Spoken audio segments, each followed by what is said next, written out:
የአርቲስት ነጻነት ወርቅነህና ባልተቤቱ የእርዳታ ጥሪ አስተላለፉ። ሰላም አለይኩም ወራህመቱላሂ ወበረካቱ። ውድና የተከበራችሁ ቻናል ቤተሰቦች በያላችሁበት ያላ ሰላም ናዝነት አይላችሁ። ቪዲዮውን ተወደዳችሁት ላይክ፣ ሼር፣ ሰብስክራይብ ማድረጋችሁን አትርሱ። ሰብስክራይብ ስላደረጋችሁ ምንም የምትጎዱት ነገር የለም፣ ተጠቅማላችሁ እንጂ ማለት ነው። እኔ በጣም ያሳዘነኝ እና በጣም የገረመኝ የአርቲስት ነጻነት ወርቅነህ የእርዳታ ጥሪ ኢቢኤስ ላይ የተላለፈውን ስላየሁኝና ስለደነገጥኩኝ እስኪ እንደው እውነታው ምንድነው የሚለውን ነገር ነው ይዤላችሁ የመጣሁት ማለት ነው። አሁን አንዳንዴ ብዙ ጊዜ ምን አለ መሰላችሁ የሰው ልጅ ሲታመም መታከሚያ ሲያጣ የሚበላው ሲያጣ የሚኖርበት ቤት ሲያጣ ብንረዳው ችግር የለም። ቤት ተለለው ጎዳና ተዳዳሪ ከሆነ በሽተኛ ከሆነ እንደውም የሚያስተዳድራቸው ቤተሰቦች ካሉ ያንን ማስተዳደር ሳይቻለ ብንረዳው ብናግዘው ችግር የለውም። እና ብዙ ጊዜ ደግሞ እኛ ሀገር ላይ የምናየው ነገር ምንድነው በብዛት አርቲስቶች እንደዚህ ታላላቅ አንጋፋ የምንላቸው የተሻለ ሀገር ላይ ነው የሚኖሩት። ተኛ ይሻላሉ ያልናቸው ሰዎች ሱብሃንአላህ ተሞቱ በኋላ የምንሰማው ጉድ በጣም ብዙ ነውና የአርቲስት ነጻነት ወርቅነህ እኔ ይረዱ አለለም ይረዱ። ምክንያቱም ሁሉም የራሱን እንግዲህ ምን መርዳት እንዳለበት ምን መርዳት እንደሌለበት ስለሚያውቅ ማለት ነው። ግን የኔ ጥያቄ አሁን ዋናው ጥያቄ የአርቲስት ነጻነት ወርቅነህ ባልተቤትና ልጆቹ የሚኖሩት እኔ እንደሰማሁትና እንዳለኝ መረጃ አሜሪካን ሀገር ነው አይደል ያሉት? ኦኬ አሜሪካን ሀገር ከሆነ ያሉት ደግሞ አሜሪካን ሀገር እንደምናውቀው ይረዳሉ አይደል? ይረዳሉ። የሕክምና በኢንሹራንስ ይኖራቸዋል። የሚታከሙት ቢታመሙ የሚታከሙት በመንግስት ነው። ቤት ይሰጣቸዋል። የሚማሩት በግል እንኳን አንማርም ታሉ የመንግስት ነው የሚያሳክማቸው አይደለም።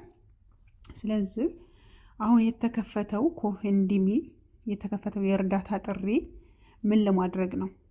ያኒ ለነሱ ኢትዮጵያ ውስጥ አዲስ አበባ ላይ ቤት ለመግዛት ተፈልጎ ነው ወይስ አሜሪካ ውስጥ ቤት ሊገዙላቸው ፈልገው ነው ወይስ የሚበሉትና የሚጠጡት የለም? እንደዛም ከሆነ ደግሞ እስከዛሬ ድረስ የት ነበሩ? ማሻአላ እሱ የሚሰራ ነበረ። ባልተቤቱም እድሜ ልኳን የኖረችው አሜሪካ ውስጥ ነው። ልጆቹም ተወልደው ያደጉት አሜሪካ ውስጥ ነው። የአሜሪካ ዜግነት አላቸው። አዲስ ነገር አይደሉም። የተማሩ ናቸው። እኛ በእነሱ እድሜ ነው የተሰደድነው አይደለ? ስደት ላይ ማንኛውም ሰው ስደትን መርጦ ሰራተኛ መሆን ፈልጎ የአረብ ሽንት ቤት ማጠብ ፈልጎ ምርጫው ሆኖ አይደለም አረብ ቤት የምንሰቃየውና የምንሰራው ማለት ነውና ቢያንስ እነሱ ደግሞ የተማሩ ናቸው። ያሉት የተሻለ ሀገር ላይ ነው ያሉት። የተሻለ ነገር የሚያገኙበት ሀገር ላይ ነው ያሉት እና ቢቸግራቸውና ቢታመሙ እንኳን የሚያሳክማቸው አለ። ቢቸግራቸው የሚረዳቸው አለ። ስለዚህ አሁን የነሱ እርዳታ ግራ እየገባኝ ያለው ምን ለማድረግ ነው? ያኔ ምን አይነት እርዳታ ነው? እንደዛ እስከሆነ ባልተቤቱ እድሜ ልኳን አሜሪካን ሀገር ስትኖር አትሰራም ነበረ? ቁጭ ብላ ነበር ማለት ነው እንትን የምትለው። እሱስ ማስታወቂያ ይሰራል። የቴሌቪዥን ጣቢያዎች ውስጥ ተቀጥሮ ነው የሚሰራው። በጣም ብዙ ፊልሞች አሉት። ይሄን ሁሉ ነገር ሲሰራ ለልጆች የሆነ ነገር የለውም ማለት ነው። ምንም ነገር እንትን አላለም ማለት ነው። አላስቀመጠም። እሺ ችግር የለም አያስቀምጥ። የሰው ልጅ ብዙ ነገር ያጋጥመዋል። ዛሬ እንደጠበቅነው ላይሆን ይችላል። ግን እስከ ዛሬ ድረስ ባልተቤቱ ስራ የላትም ነበር ማለት ነው አሜሪካን ሀገር ስትኖር። እንደዛ እስከሆነ ደግሞ አሁን ላይ ለነሱ ቀላል ነው። እንደዚህ የሚከብድ ነገር አይደለም። እንርዳት አለን እኮ ስንት የተፈናቀሉ አሉ፣ በጦርነት የተነሳሉ፣ በካንሰር በሽታ የሚታመሙ የሚሰቃዩ አሉ። ኩላሊታቸው ፌል አድርጎ ኩላሊታቸውን ቀን በሳምንት ስንት ጊዜ ነው እያሳጠቡ የሚታከሙ አሉ። እና በተለያዩ በሽታዎች የተሰቃዩ የአልጋ ቁራኛ የሆኑ ቤተሰቦቻቸው ሞተው ብቻቸውን ያሉ የሚበሉትና የሚጠጡት ያጡ ስንት ቤተሰብ አለ ኢትዮጵያ ላይ። እውነት ለመናገር እንርዳት ተባለ ማለት ነው ወይስ የነጻነት ወርቅነህ ልጆች የአርቲስት ልጅ ስለሆኑ ምንድነው የተመቻቸ ሀገር ውስጥም ቢኖሩ ያደጉ ሀገራት ውስጥም ቢኖር ችግር የለም እንትን አርቲስት ስለሆነ በቃ ይረዳ። እንደዛ ነው የእናንተ ሀሳብ? እኔ በራሴ እንደዚህ እንትን የሚል ነው ብዬ አላስብም። ያኔ እነሱ ያሉት የተሻለ ሀገር ላይ ነው። መንግስት ይረዳቸዋል ቸገረን እንኳን ቢሉ ማለት ነው። ምክንያቱም የአሜሪካን ዜግነት አላቸው። የአሜሪካን እንትን ደግሞ ቸገረኝ ታለ አይጥላቸውም። እንደኛ ሀገር አይደለም። ስለዚህ ምናቸው ላይ ነው የሚረዱት? ያልገባኝ እውነት እስከ ዛሬ ድረስ ሀገር ውስጥ አዲስ አበባ ውስጥ ቤት የላቸውም ነበረ? አዲስ አበባ ውስጥ ቤት ቢኖራቸውስ እውነት አሁን እነሱ አሜሪካ ለቀው መጥተው አዲስ አበባ ይኖራሉ?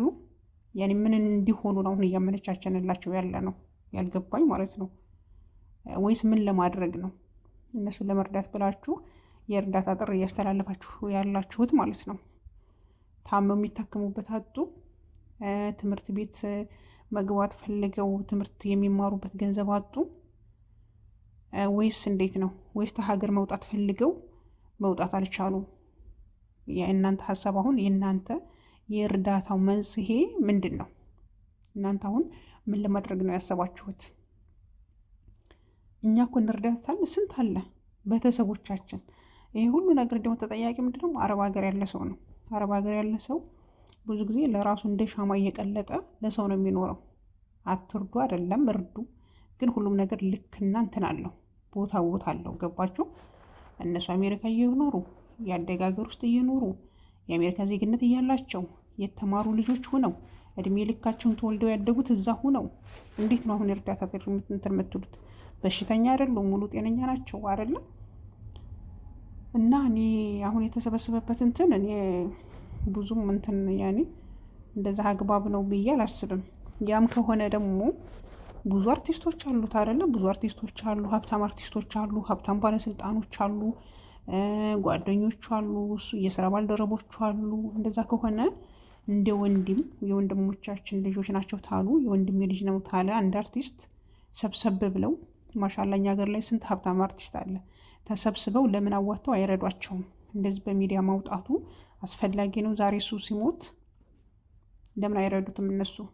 አንድ አርቲስት እኮ ቢያንስ 100 ሺህ ብር እንኳን ቢያወጣ ቀላል አይደለም። እነ ሀናን ታሪክ አሉ፣ እነ ህይወት አሉ፣ እነ ሩታ መንግስት አሉ፣ እነ ሰይፉ ፋንታሁን አሉ፣ ብዙ እነ መቅደስ ጸጋዬ አሉ፣ እና ብዙ አርቲስቶች አሉ። ለምን እነሱ አይረዷቸውም? ለምን ሚዲያ ላይ ማቅረቡ አስፈለገ? እስኪ ይሄንን የሚመልስልኝ ሰው ታለ ማለት ነው። እውነት ለአንድ አርቲስት የአንድን አርቲስት ቤተሰብ ለመርዳት ሚዲያ ላይ መውጣት ነበረባቸው? እናንተ መርዳት አትችሉም? አላኩላህል እኔ አያገባኝም። እኔ መሰለኝን ተናግር ያለሁኝ ፍርዱን ለእናንተ ትቸዋለሁኝ። ግን እንደ እውነታው እንነጋገር ተተባለ አርቲስቶች ራሱ በአንድ ቁጭ ብለው ቢነጋገሩ ይበቁ ነበር እሱን ለመርዳት ማለት ነው። እኛ ስንት የምንረዳው ነገር አለ። ኩላሊታቸውን የታመሙ አሉ፣ በደም ካንሰር የሚሰቃዩ አሉ፣ በልብ በሽታ የሚሰቃዩ አሉ፣ በኩላሊት በሽታ የሚሰቃዩ አሉ። መርዳትም ታለብን እነሱን እንርዳ። አርቲስቶች ደግሞ የነጻነት ወርቅነህን ልጅ ተፈለጋችሁ እርዷቸው፣ ተፈለጋችሁ ሀገር አኑሯቸው፣ ተፈለጋችሁ በቱ አኑሯቸው። ግን ቅድሚያ ለበሽተኛ እንትን ቢባል ቢሰጥ ጥሩ ነው ብዬ አስባለሁኝ። ኢንሻአላህ በቀጣይ ቪዲዮ እስከምንገናኝ ቪዲዮውን ላይክ፣ ሼር፣ ሰብስክራይብ እያደረጋችሁ ተከታተሉኝ። በቀጣይ ቪዲዮ እስከምንገናኝ ድረስ ሰላማችሁ ይብዛልኝ። ባይ ባይ። ማሰላሙ